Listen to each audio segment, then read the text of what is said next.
Walking back upwind, the so-called walk of shame, is definitely a bit of a bummer, but depending on conditions, you can adjust your technique to make it totally doable. The classic way to cover distances on the beach with your equipment is to go like this.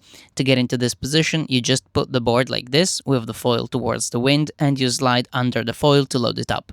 The worst thing about this method is that the mast is pushing on your shoulder, and over the distance, it gets really uncomfortable. The only way to easily walk back a long distance like this is to have an impact vest with very good padding on this part, which unfortunately is quite uncommon. Otherwise, you can find some padding to put under your wetsuit, but this is going to move around, so unless you find how to fix it, it's not going to be a viable solution. So this method in the end always feels like a little bit of a pain, although it's not too bad if you do short rounds and don't have to walk for too long. The easiest and fast method instead is this, but it can only be done when you can find shallow water, and it requires a little bit of technique and control. In fact, look at my student trying this method for the first time. Even the small waves are taking away her control, and that's because if your hands are above your shoulders, you don't have the good leverage you need to control the board.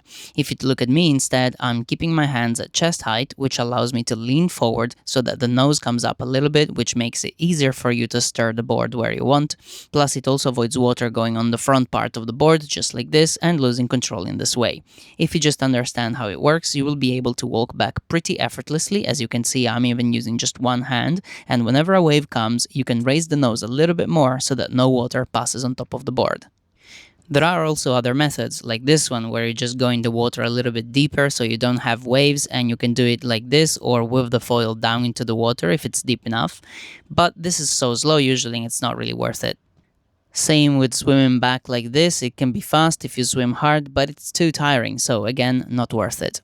So to recap, you want to use this method with the board upside down whenever the waves aren't too big and the water is shallow enough.